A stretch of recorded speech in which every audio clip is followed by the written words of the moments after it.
darlings, and welcome back to my channel. My name is Hahn. My name is Jacqueline Ko. And we are disabled opera singers, now in 4K! Just this one time, we're using Jackie's phone. Hi friends, Editing Robin here. Two quick things before we dive into this video. I am so sorry about the audio quality. Something was weird and everything was clipping in everything that we filmed. It is such a headache, and I am so sorry. I'm gonna try to fix it in editing as best I can, but there's only gonna be so much that I can do, so I wanted to say sorry in advance for the noises. And second, totally unrelatedly, it's time for the obligatory Jackie intro for anyone who has missed my last few vids. Though, honestly, at this point, it's probably more honest to just put her face up there in the channel banner, too.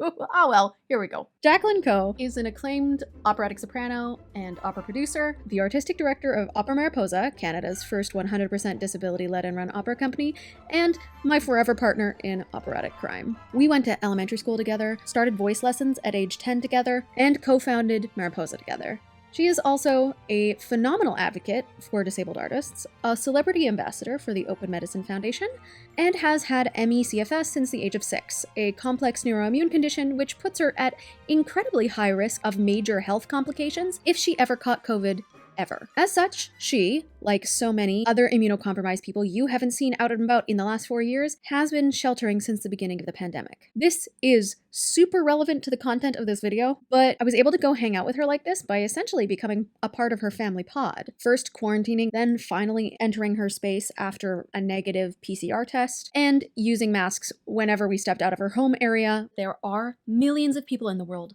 still at high risk in 2024.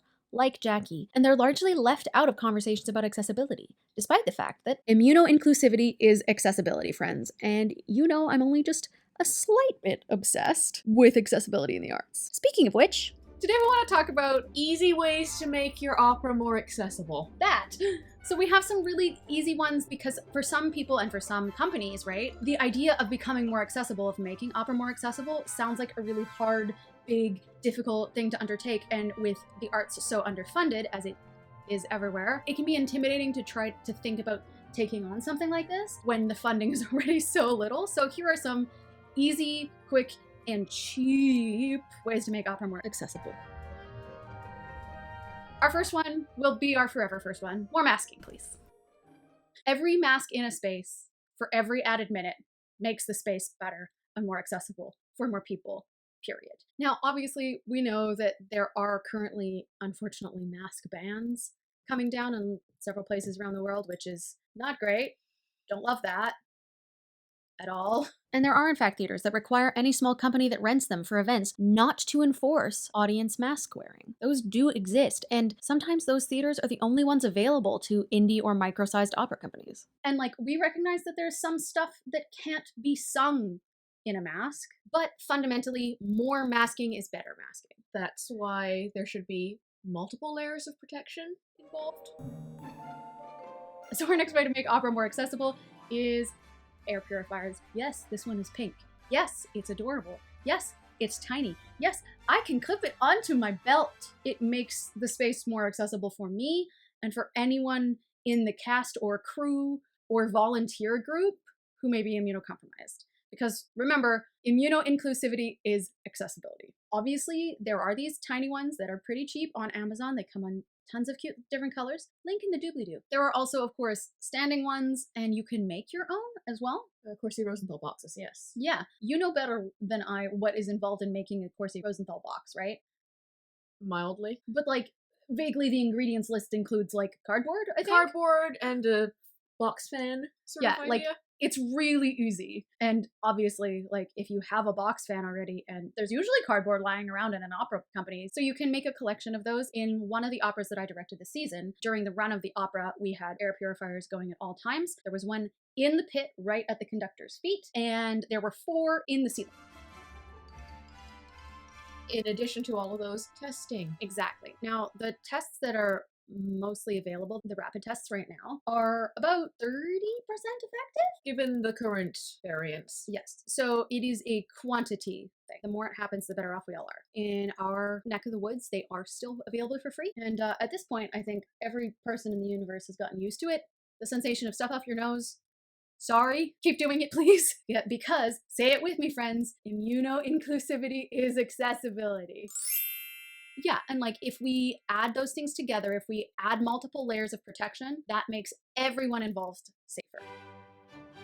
Other ideas that aren't just immunoaccessibility. Now, this will depend on like your local equity, etc., but it is worth considering in any given production. Consider having a less dense rehearsal schedule with maybe days of a break in between. This allows people with energy limitations to rest. And it's not just more accessible for disabled folks. There are other reasons people might not be able to rehearse every single day. There are people who are still in school. There are people who need to arrange childcare, people who have full-time jobs. There are lots of reasons why this could make it more accessible when we are imagining accessibility in every possible definition of that word. Totally recognize that there are some limitations depending on who you are, where you are, etc., but it is always helpful. And every time I've been able to have that in a show, someone has said to me,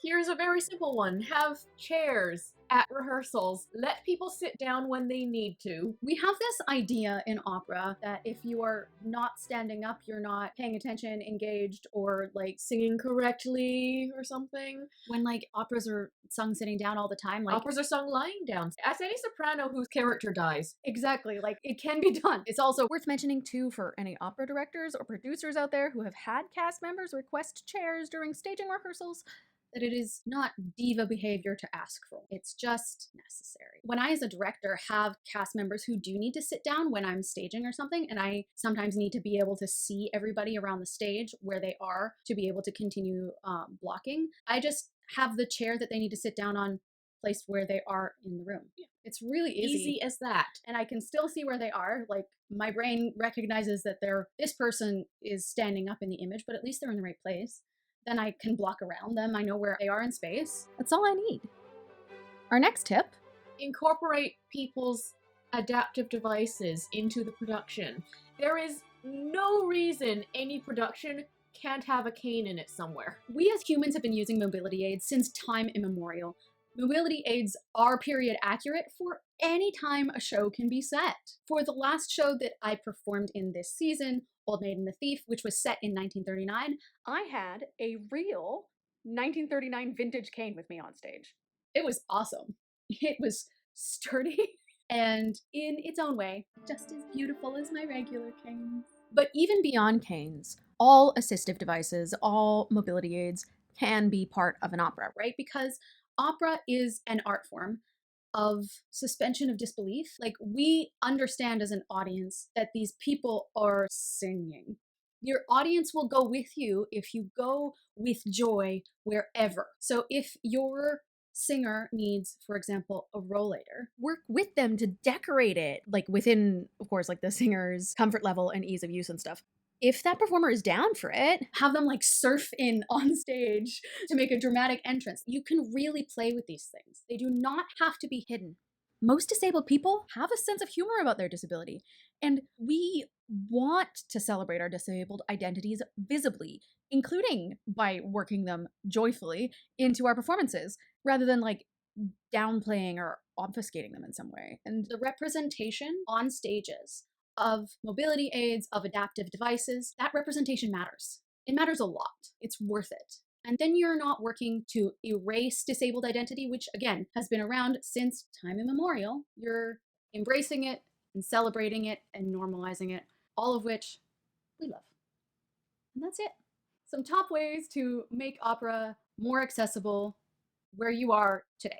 Speaking of accessible events, when I said Old Maid and the Thief was my last show of the season, I lied. It was my last opera of the season. My last show is a performance of Pergolesi's Stabat Mater, pretty much the best Stabat Mater of all time, on Sunday, August 4th at 3 p.m. with the Crescendo Operatic Society. So Vancouver area viewers, this is for you! Access info includes that the venue is wheelchair accessible, air purifiers will be going at all times, and tickets are by donation at the door. Full info, including complete access info, is in the doobly-doo. See you there and we can say hi! If you were looking for a joyful little corner of the internet where we could chat about opera, disability, queerness, cats, and tea, you have found it. And if you weren't looking for it, you have found it anyway. So go hit the subscribe button and ring the little bell. Keep that comment section full of joy and light. And I'll see you in my next video. Sitting on my hair. So our next thing is thing.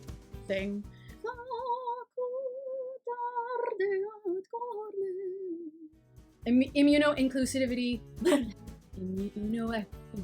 That aren't just about other ways that aren't just about God, you say it. If it's gonna be a buzz phrase, I really have to do it right. We're gonna have an amazing blooper reel at the end. It's gonna be so good. We can make it half of this video.